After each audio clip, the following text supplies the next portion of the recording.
Welcome to Tales She Told Me, a podcast featuring honest conversation about what it means to be a woman, a mother, and in business. I'm your host, Farrah Haidar. Today, we will be discussing shame, and joining me is Kyira Wackett. Kyira is a licensed mental health therapist, facilitator, and creator. She lives in Portland, Oregon with her husband, Jordan, and her daughter, Everly. She is the owner of Adversity Rising, where she equips people with the confidence and skills to write their own story. She also sees patients in a private therapy practice treating eating disorders, anxiety disorders, and trauma. She has been speaking on topics related to mental health and well-being for over 10 years and focuses on balancing insight and action to create meaningful and sustainable change. Her specialties lie in communication, boundary setting, distress tolerance, forgiveness of self and others, and cognitive reframe and empowerment. She believes that all of us have the capacity to author our own stories and relinquish the holds of shame, fear, and anxiety if we can learn to do the hard work, sit in the discomfort to face our true selves, and trust the process. So, Kyira, welcome to Tales She Told Me. I was attracted, you're very welcome. So, I was attracted to this topic for a couple of reasons. The first is I'm originally Lebanese, and I grew up in a culture that was largely driven by shame. In fact, like when you discipline kids, like they say, hey, for you to do that. And hey is literally the Arabic word for shame. And it was also a culture largely driven by how other people perceive you, and going outside the box was like not done. And not only did it bring shame to you, but it brought shame to your families and loved ones as well, because they have to lay it on extra thick. So having said that, I still think there's a lot of confusion around what shame is and how to define it. So why don't we start there? Why don't we start with defining what shame is? Yeah, absolutely. So I think one of the things that I think about is I'm clinically trained in cognitive behavioral therapy. So the terms I'll use, I'll kind of rooted in that, but obviously I think we've been hearing them a lot more kind of in the social norms too. So when we're born, our whole body, our whole being is sort of given this job to figure out how we fit in, how we belong. And it sounds really silly to say that, to think about a newborn just trying to figure out their place and how they fit in, because we're like, wait a minute, that's not a thing they're capable of. But that is literally something, finding belonging, finding security. That is something that we do from the moment that we come into this world. The whole basis of it is to develop sort of a system of understanding. What does this world look like? How do I fit into it? How am I supposed to act, be, do, whatever those things are? Now, there's a term called core beliefs. Core beliefs are basically the rooted most point or belief about ourselves and our place in the world. And my very scientifically inaccurate, I'm sure, but roughly 0.0003% of the population gets a core belief that says, I'm worthy, I'm lovable just by being who I am. I don't have to act a certain way. My body doesn't have to look a certain way. I don't have to be anything to deserve love, connection, and belonging. All the rest of us, the way that our brains started to make sense of the world is that there were things that were good and bad that we did. There were ways that we could be that were good or bad. There were parts of our bodies, parts of other people's bodies, whether that was gender, sexual orientation, gender expression, our race and ethnicity, aspects. Like I think about, for me growing up, having really thick hair and my nose shape looking different from other people. You see all these pieces, you start to recognize what's called the ladder systems in our world. And you go, okay, so I'm not good enough unless, or I'm only good enough if. So our brain starts to develop these fear-based systems that say, okay, if we need connection and belonging, like we need water, like we need shelter, like we need food, and I am inherently not good enough, how do I make sense of that? And shame is like the sleazy used car salesman that tries to come in to sell you a solution to that problem. Shame is a very specific subset of fear. It is the sort of action in our brain that happens when we feel there's a threat to our connection and belonging. And basically what fear does, or what shame does, is it goes, look, here we go. We both know you suck. Follow what I say, do what I do. Just listen to me and everything's going to be okay. So you wear certain clothes, you say certain things, you play the part, you act the role, and we're going to guarantee that you're going to have some form of, you're going to fit in, you're going to connect in some way. And every time that you don't, shame comes in like a lightning bolt and you feel it through your whole body. Suddenly you feel the fear. And what you're describing, even when you mentioned kind of shame on you for doing these behaviors, there's the very direct ways of someone putting that on you. See, you stepped out of line. You didn't perform. You didn't do what you're supposed to do to be worthy, to be good enough, to deserve my love, affection, belonging, whatever it is. But then there's the indirect ways. There's the someone sending an email and I accidentally spell someone's name wrong and then them calling me out on it. And then I feel like I'm a terrible person and I get stuck there. There's I wore something and somebody made a comment about it and I was already uncomfortable about my body. And now I'm reminded that people see my body. I'm reminded that people see what I wear. So shame is really, if we boil it back down, the sort of, I gave you a rule book, you're not following it, and therefore you are causing a threat to your connection and belonging, and you better figure out what to do with that really quick, or you are going to face rejection. It's so interesting to me because it's developed, you think like everyone it's developed almost naturally, right? So it's not something we put on the kid. It's just the world kind of informs them of it. Yeah, I mean, so shame in and of itself, it's because fear is an emotion. Fear is a response in the body. Shame is a subset of that. So it is an emotional reaction. Everyone experiences it unless you are a person that is incapable of experiencing emotions. So a very small subset of our population that doesn't feel things. But everyone listening to this, the majority, exactly. Thank you. Yes. Right. And so the rest of us we have it. And some systems, communities, beliefs, norms enhance it. Someone that goes through trauma, someone that lives in a culture where shame is sort of the dominant force, where obedience is prioritized rather than sort of collective understanding, that can exacerbate the experience of shame. So some people do have it worse than others, and it is a universally experienced emotion. So where do we start? So we know that, everyone experiences it, and, how does it become such a hindrance for people, right? Like, what does living with it do to us?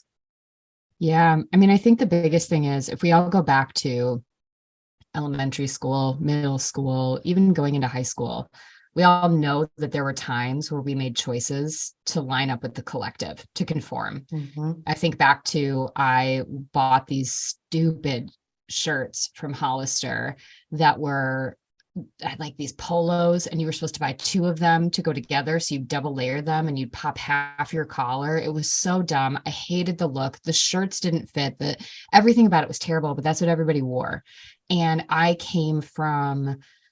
my mom struggled with substance use, undiagnosed bipolar disorder. It was undiagnosed at the time. I had moved in and out of different family homes. I was wearing hand-me-down clothes from my male cousins. I had clothes that didn't fit right because my body was changing. So I just desperately wanted to fit in. I wanted to just look like a normal person with a normal life, and I wanted to be part of it. So I bought the shirts.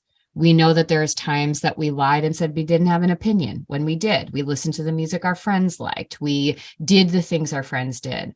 Well, what happens is every time we start to act from a place of shame, we're prioritizing external validation and performance over authentic living. There are times that maybe the performance lines up with what we really want to do. And we can get into that too, because that's where it gets convoluted. But you just start to notice the performance, how you act, how you dress, the music that you listen to. And some of that is so normal, trying on different identities, doing these things, but it starts to happen more and more. We start to kind of disintegrate from our true self and become more of that model performer. We do it in high school. We do it in college. We do it in our professions. We do it as moms. How many of us as moms are putting out this sort of vibe that everything is great and, oh my gosh, it's so wonderful. And don't you just love being pregnant, or don't you love being a mom? No. I don't all the time. My daughter's about to be 3, and there's still days I'm like, I'm not saying I don't want to be her mom, but I'm still not 100% certain that I wanted to have a kid. And it's that intertwining of, but that was your job. You're supposed to do that. And you're supposed to love being a mom. And you're supposed to be able to sanitize and rotate the toys and make home cooked meals and do all these things while still running your business and never be resentful of your partner for not being able to do it all. But you just keep doing it. That's shame. That is this belief that we have to keep performing. And the really tricky part is when you get success, notoriety, you get the fitting in, the belonging from the performance, it feels really, really hard to ever let that go. The fear of not doing it gets worse and worse and worse over time because you've seen that it quote unquote works. It gets you what you wanted. You belong. You're a part of the in-group. So you better keep on that. You better continue in that system. And if you don't, now your fear is that you're going to lose everything that you have. Even if you don't even like it that much to begin with, you'd rather have that than nothing at all. Yeah, it's so interesting. I've been discussing this topic actually specifically a lot lately. I was literally just on a podcast where they were asking me like, how do you do so much? Because, I run a business, I have 2 kids, I do podcasts, I do writing, I have voiceover, blah, blah, blah, the list goes on. And I said, one of the things I had to let go of was this idea that I had to be perfect all the time, that everything had to be perfect and that I had to do it perfectly or it wasn't worth doing. And accepting that it was just going to be what it is. And a lot of that was driven by my shame. I have a very type A family. Let me put it that way. Very success driven, very appearance driven, very wonderful people. Like, I hope, because some of them actually do listen to this podcast, but wonderful people. I love them to death. But I mean, they are type A to the core. And letting go of some of that, even when just coming out and doing this podcast, like, people like want to give you feedback. And it's very hard sometimes not to feel shame when they give you feedback, right? And it feels so disempowering. And so like, oh my God, I just don't want to do it anymore. And it's so hard at getting back over that hump. Letting go of that is really hard. But so yes, I love that thing. So basically the shame actually disassociates you from yourself and interferes with happiness, even if you look like you quote unquote have it all, is what I got from what you said. But so I have a follow-up question to that, because you mentioned middle school. So I have a daughter that's in middle school. And it's been so interesting to me because, I've kind of raised her like, do your own thing, make sure you're happy. You don't have to sit at the popular table, blah, blah, blah. But in middle school, they just want to fit in, right? Like, and it's been so hard for her as she's talking to me. And there are definitely have been moments where she said, I really wish I didn't do that, or I really wish I didn't say that, or I really wish I could have left. And, other than being supportive and listening to her, I really just don't know what to do. I've tried not to shame her. Like, even when she said, oh, I wish I didn't do that, I was like, you're still growing, you're still learning. And that's all I would say. But it's really there, especially at middle school. Do you have any advice like on how we can kind of support them through that? Because it's hard. They want to fit in, right? Yeah. Yeah. I before I answer that, I thought it was so interesting the way that we sort of see now as we talk about, okay, so my family was very success driven, type A, those pieces, but then you also don't want them to feel offended by it. So it's interesting because it's the thing that motivates us as a culture. I mean, just everyone's motivated by it, but then as soon as we name it, we have to couch it in something to make sure that nobody feels like they're going to be offended in some way. And so I think one of the interesting pieces is, again, sort of on some level, we know that the hustle culture, the success culture, the productivity culture isn't in line with all of our values, but we've been sort of stripped from the opportunity to come into the world values driven. And I think, you mentioned being Lebanese, depending on anyone's cultural norms, depending on where people live. I know your listeners are all over the place, but we're kind of sold on this very specific American dream, even if you don't live in America.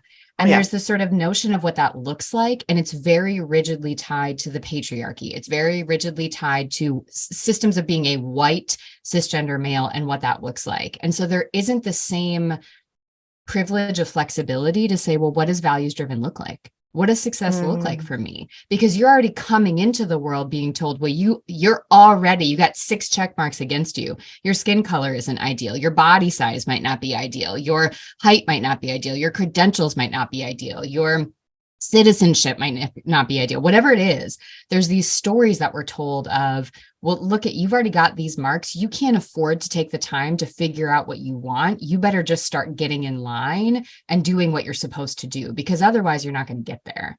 So it's sometimes, I think, giving ourselves permission to realize, this is where I think intergenerational shame and performance comes into play, is it's developed again out of fear.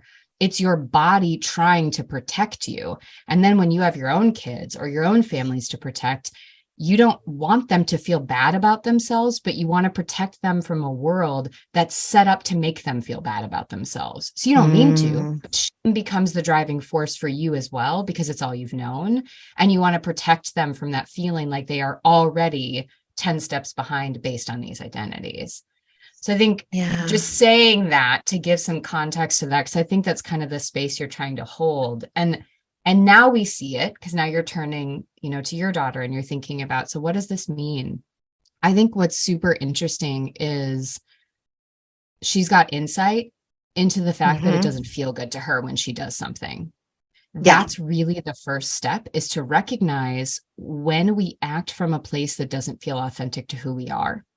And then not to feel shame about it, but to just get curious about it. And so I wonder for you in these conversations, when she's like, gosh, I really wish I didn't do that. I wish I didn't stay. I wish I didn't, X, Y, Z, saying, help me understand what got in the way of you doing what you wanted. Help me understand why you stayed. Help me understand what fear made it so that choosing what you wanted felt like it wasn't even a possibility. And really kind of shifting that narrative and then saying, okay, so the next time we feel that, let's walk through that fear. So maybe the fear is no one's going to like me anymore. I remember this happened I think it was 2 years ago now. I got a 1-star review. I sell digital handouts on Etsy, and I got a 1-star review from this person, did everything I could to reach back out to them, figure out what was going on. The review was just very unkind. And I didn't even make sense to me. And so initially it was, anger at this person. Then it was defensiveness of like, what you're saying doesn't even make sense. I've just double checked all these things. And then it was starting to realize, oh my gosh, I was knee deep in figuring out the legal ramifications of canceling contracts I had already signed for the next year to shut my business down, because this one person's review brought to light everything that I thought, which is that I am garbage. I'm a giant piece of garbage. Well, if they saw it, everyone else is going to see it. And so those moments where you come face to face with the being seen for everything you've been trying to protect from people to see, those really become the invitations to say, okay, so my brain went to, I am a terrible therapist. I should probably shut down my business. While we're at it, I'm probably a bad friend. Like spiraled, rabbit hole. Your daughter, it's going to be the same thing. So what happens? So she does that. She gets seen. Maybe someone calls her out for like, I don't know, not conforming, not going to this thing. And now she's got a label. She's got a judgment. Well, what's the ripple? What comes next? Well, now they're going to think this about me. Now they might not invite me the next time because they think I'm just going to say no. And then they're going to grow apart from me. And then I'm not going to have my friends anymore. And it's already a very lonely place. And if I don't have them, then I feel like I'm never going to make it through this. And their brains can't see past high school. All they know is middle school, high school. And these are the people I'm with. And if I can't figure out how to survive here, what do I do? And so it's the same thing we feel. We just have a little bit more of a global context of understanding the world. But again, I got one person's review and I was going to shut down my entire life. And so you kind of come back to that and you start asking that. And I think relating to her in the moments you feel that way, I remember when I finally said out loud, I don't want a second kid. And I would kind of waver and waffle and do all these things. And I was like, yeah, I don't want to do that. And I would get so much, well, just wait and see. Oh, Everly would be such a great sibling. She would. She's also going to be completely fine and can live her life. And like, this is what she knows and it'll be okay. I'm not a bad mom because I don't want more humans. But I thought that because that's what it meant to make that choice versus go along with the other choices. So I know it's not a full answer. It's not a solution, but I think the point being giving her kind of enhancing the skill it seems like she already has, which is that Mhm. insight, that connection to herself, and then really diving into that with her of, Yeah. okay, so let's think about this and let's run some experiments. What are there some low stakes times you could try doing what you wanted versus what everybody else wanted, just to see if your fears come true. And then Yeah. if they do, we'll deal with it. But right now, we don't have any data that this is going to happen, but we do have data that when you do this, you don't feel good. So let's Yeah. try to figure out some different ways. Yeah, I do have to admit, I will say this generation, I think, is a little bit better than my generation. They tend to conform less, and it tends to be more acceptable not to conform, which Mhm. I find very refreshing. Yeah. But then there are challenges with that, which is how do you bond then? And I think they haven't figured that part out on how they actually do bond when they're not conforming and not all alike and not uniform, because we tend to be tribal and to identify with people who look like us. So that's the part that I think they're still figuring out. But I did want to hop back real quick to something you said about being values driven. Mhm. And one of the questions I had was, you brought up how the world is kind of set up for the patriarchy, white cisgender Mhm. male. Got it. I feel this acutely as someone who grew up in and out of the US. So Mhm. one of the things that happened, and I'll just use this as a thing, do you remember when Trump said, we don't want people from shithole countries? Do you remember that? Yeah. 100%. And so my Facebook feed became all of my friends showing how that whatever country they were from, whether it was Haiti or Nigeria or Lebanon or whatever, was not a shithole country. And it bugged Mm. the ever loving daylights out of me, because it's like, why have you set this person as the standard bearer, right? We've, you've actually fed right into the system. You've centralized his Right. opinion as the standard bearer.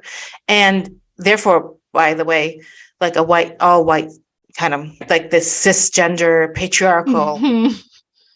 orientation. And now you're trying to prove it to them as if if they change their opinion, it won't be true. And it Yeah. just hit me, like, because you have this shame, like this shame of saying, oh, well, I'm from this country, or, Mhm. I grew up here. And it hit me how much of that shame was tied to that idea that they were the standard bearer, Yeah. right? Yeah. Yeah. And yeah, so go ahead. I'd love your I thoughts just, on that. I, so when I was pregnant with Everly, so growing up, I didn't know who my dad was. Mhm. Again, my mom struggled with, at the time, undiagnosed bipolar disorder. So for anyone that's not familiar with that, there's some sort of hypersexuality, some sort of impulse behaviors. It's harder for them to, or for many people that struggle with this disorder, to recognize risk and to appropriately assess risk and fear in their life. And so sometimes their behaviors are quite addictive in nature. Their brain just functions differently. So my mom was, I would say, more promiscuous, might be a word that she would use. She was very sexually active. She had also experienced a lot of trauma. She had 3 miscarriages and a stillborn, and she had been told, you're never going to have kids. So that sort of heightened her. Well, there's no risk to me then. I can't get Mhm. pregnant. She wasn't worried about STDs or things like that. Well, she ended up getting pregnant at Mhm. 35 with me.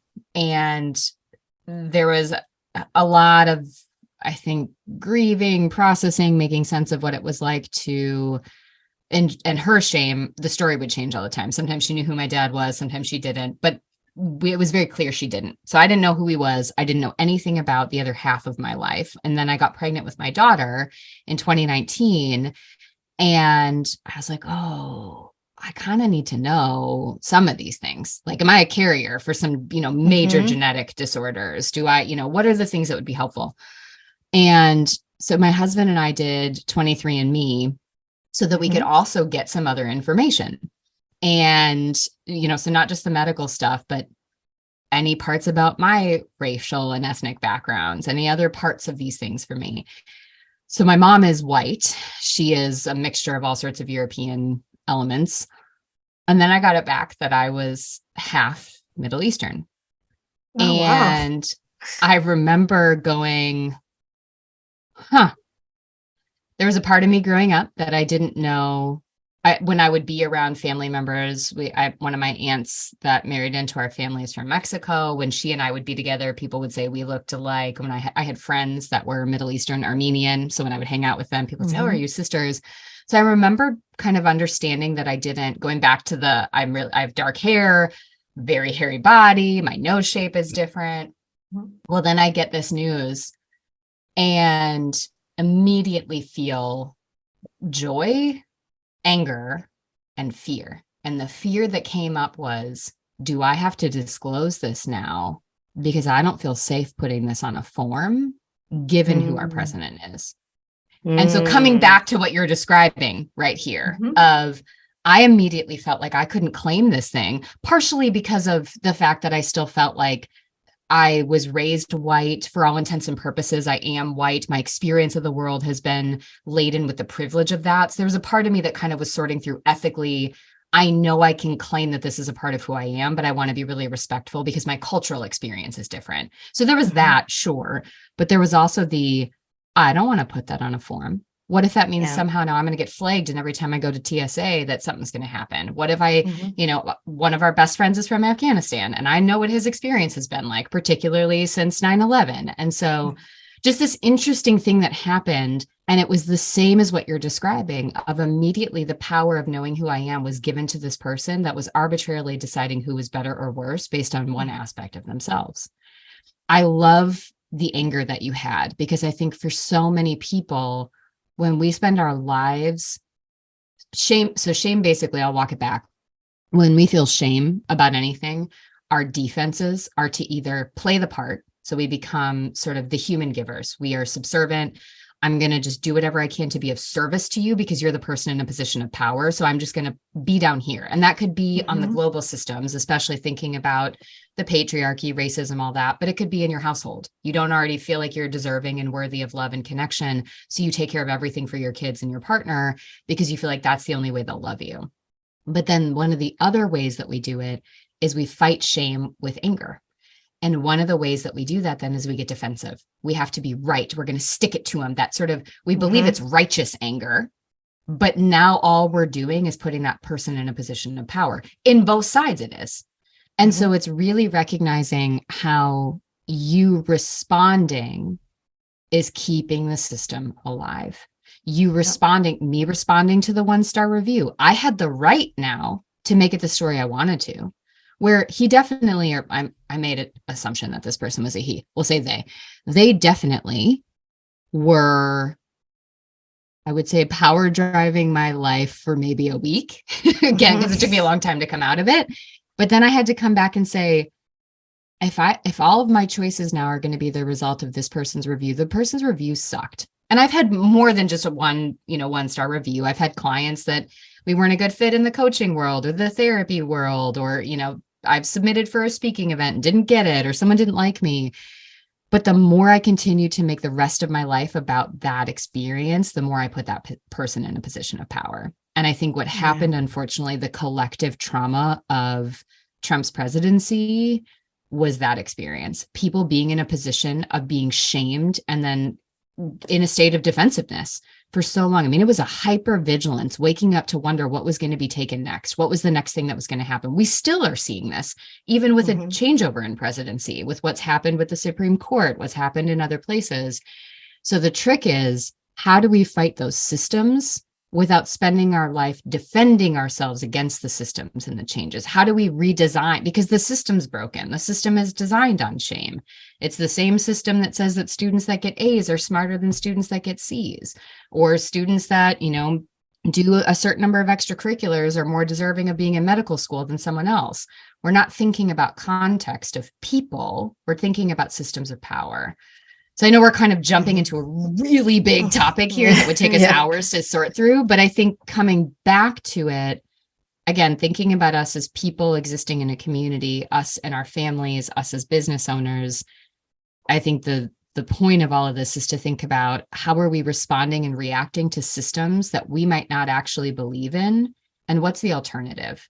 Instead of defending against them or saying, I'm going to, screw it to the man or give it to the man, whatever those statements are, you say, I'm just going to stop making the man the central point and whatever quote unquote the man Mhm. is. Yeah. Yeah. I mean, though, I actually posted on Facebook at the time. I said, you don't have to defend your humanity. No one has the right to take that away Yeah, from you. You're human. So, right. so perfect. This actually kind of leads me into my next question, which is, okay, so we've recognized the shame. We see it in our bodies. We recognize how it comes up. What are some of the exercises we can engage in to kind of heal this Mhm. shame and disempower it in our lives? Yeah, I think one of the things that's really, again, going back to the idea that shame is an emotion, we're going to feel it the rest of our lives. Because again, at our core, we need belonging. Mhm, And when there's a threat to our sense of belonging, we're going to feel shame. mhm, One of the things that I think is really important, kind of going back to that large discussion we kind of expanded into, is the first step is really recognizing what role shame has played in our lives and particularly looking at zones of influence.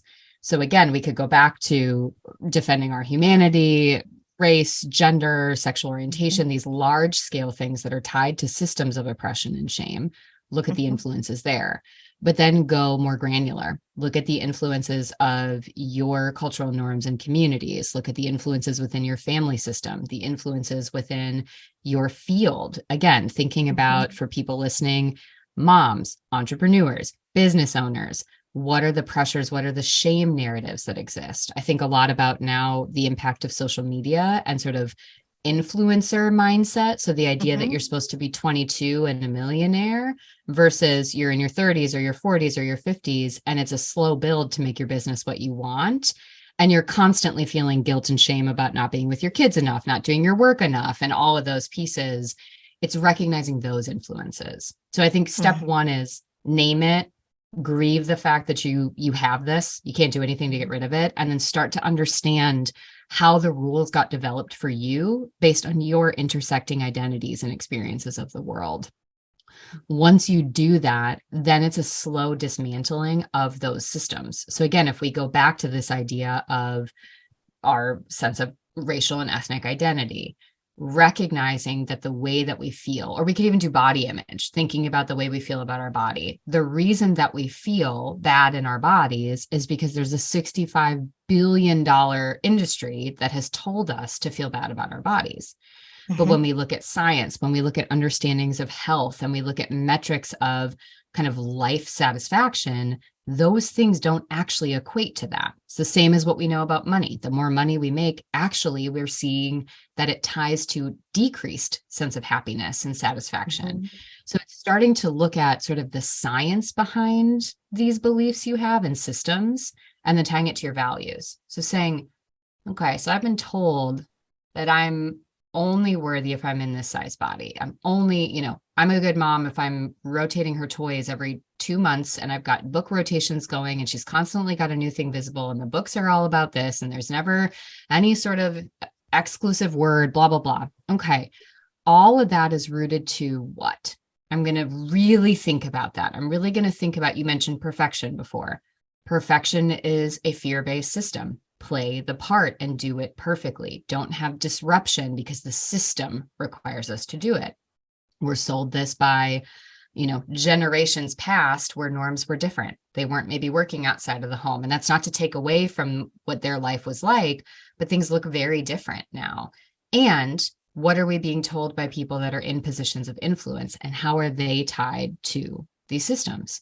So we come back to all of this and I say, gosh, okay, I really do like the idea about rotating her toys. I really do like the idea about eating healthy for my body. I really do like the idea about exploring my cultural heritage, my racial and ethnic background, and learning how to live in that and to recognize where systems of oppression come into play. But what are the values that drive me to do it versus the shame? So with the toys, it's I don't want to be a person that buys a bunch of stuff and I want to help her to re-engage with things. Great. How do I use that element of minimalism in the process with my body? I want to feel good and excited to get up and do things during the day. Great. With my race and ethnic background, I want to be able to feel like I can claim a part of who I am and also understand how privilege has played a part in me getting to explore this in a very different way than a lot of other people do. Then you go another layer deeper and you say, if I get lost in shame how do I get pulled away from my value? And Mm. so, going back to this idea of, for all of us, let's again use body image as an example. There's a difference in wanting to eat for your body, be healthy, be in balance, move your body because you Hmm. love to connect with it, take care of it. Well, when I do it out of shame, I'm doing it as punishment. When Yeah. I berate myself for not getting the toys rotated, when I'm frustrated because we have too many things, or I'm getting irritated, or I prioritize getting all the toys rotated and the books fixed and doing this instead of just playing with my kid with the 80 million toys on the floor, I'm losing sight of the value of drawing connection. So I Yeah. think the next layer again is, it's not easy. It's a very complex process, but it's starting to recognize how we shift the systems into, maybe the choice is still the same, maybe the action is still the same, but how do our values come forward, and how do we put some of those external systems and norms behind us? And then in the Yeah. last part is exactly what you described with your daughter. It's creating the pauses and the curiosity for when we don't do that and when we do that. What changed? What didn't? How do I let that go? How did it feel?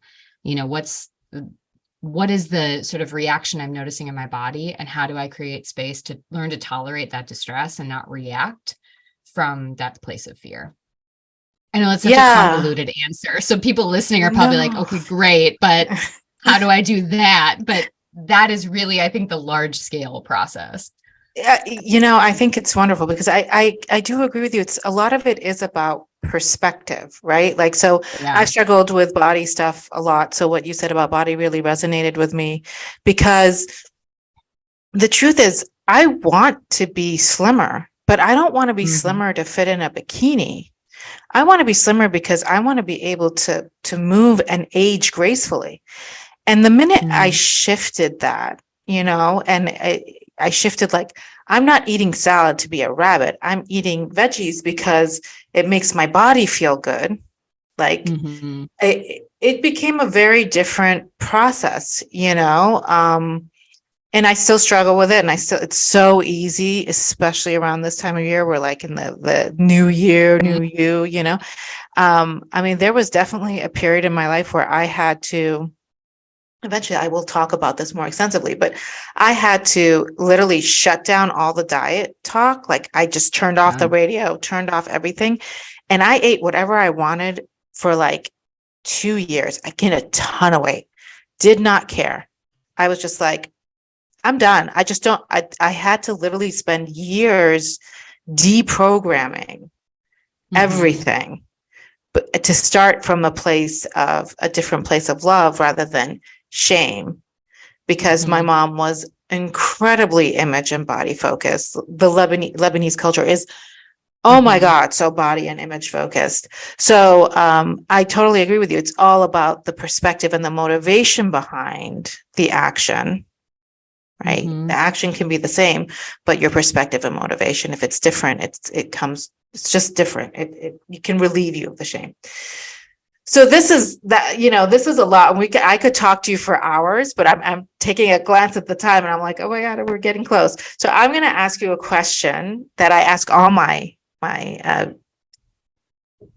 guests, and it is, what is a weird habit or ritual you have that makes your life more joyful?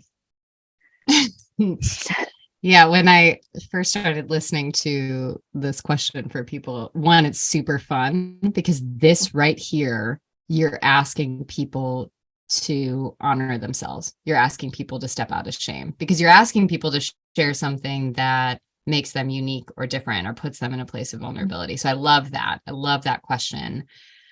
I thought a lot about this, and I think, there are a lot of different things that I do. One of the things that I think has been really, my husband and my daughter joke about it all the time, but I want everything to feel like a celebration. And so every time we're going to do something, they both know, again, my daughter's going to be 3.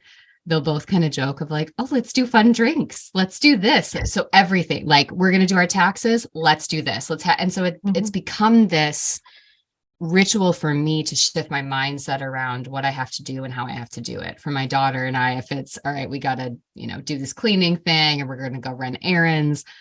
I'm always looking for a way to make it fun, not to skirt around what we're doing or why we're doing it, but to help me come into it with a little bit more excitement rather than Yeah. angst, excitement rather than tension, whatever that might Mhm. be. And so I think that is something I notice myself doing it now, just even in the slightest ways. If I can just shift something small, if it's, it could be putting a new smell. Like I'm in a group called the Buy Nothing Group now, and Mhm. which, if anybody is not in that, it's this wonderful organization that's all about you and your neighborhood sharing resources. Love And it. I got this roller of these different scents, and now I will put that scent on them in the morning because it makes me excited. I get up and I'm excited to go put that scent on my wrists so Mhm. that I can go do some yoga. And then as I'm doing the yoga move, I smell it because my hand's coming Mhm. past my face. So I think that's something that maybe it's less weird, but more, I think people find it a little bit interesting because I will do whatever I can to make it that way. The other thing I Mhm. thought about that is just, I think the silly, ridiculous thing in general is that any time I am, well, mostly when I'm by myself, but also with my daughter, and there's a song that comes on, I will immediately jump up and start doing, it's like I'm not even trying to dance. I'm just trying to be the most ridiculous, physical, moving thing. And there's just, I used to not dance. I used to not move. I used to not do anything. And now I think it's this funny thing that every time something comes on, if she wants to sing a Frozen song, I'll make up a song about, I don't know, whatever she wants to, and we'll just get up and we'll just start moving. And that, I Mhm. think, is another way of maybe just bringing joy into the day to day, into the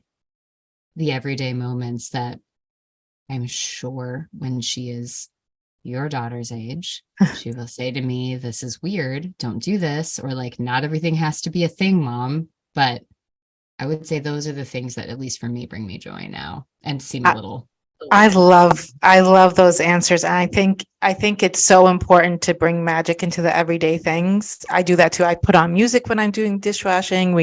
I do silly things with my kids. And I literally my daughter who's 13, yes, she will say, Yeah. "Mom, like Yeah. you're so embarrassing." But then Yeah. but then I just looked at her, I said, "Hey kid," the other day, she said that to me. I looked at her, I said, "Hey kid, you got to learn how to enjoy this little stuff because the big stuff, it takes too long." Like if Yeah. you want to have a joyful life, you're not going to have a big thing happen to you every day. It's just life. That's just not life, right? Um, and big things have a lot of pressure and a lot of lead up to them and all those things. But if you enjoy the little stuff, Yeah. you're going to have more joy in your life. And honestly, at the end of the Yeah. day, isn't that what it's about? Yeah. Yeah. Not happiness. I mean, joy. And that's different. But Yes. that's Yeah. a I love whole that. other podcast session. So, Kyra, I could spend hours talking to you about this, and it was an absolute pleasure having you. And thank you for all the information. And all of you, if you're out there and you're wanting to hear more from Kyra and maybe learn a little bit more about shame, you can visit her website at www.adversityrising.com. She has a new program called That Life AR. All links in the show notes below. As always, I'd love to hear from you about this episode. How has shame played a role in your life? Hit me up on Instagram or Facebook at Farrah Haidar. Don't forget to hit the subscribe button so you'll get notified when the next episode is available. Also, I'm giving away a PDF of some of the best quotes we've had on the show, beautifully designed to print and journal your thoughts. Email me at farrah@farrahhaidar.com and title it Quotes. Talk to you soon. Till then, chase your happy.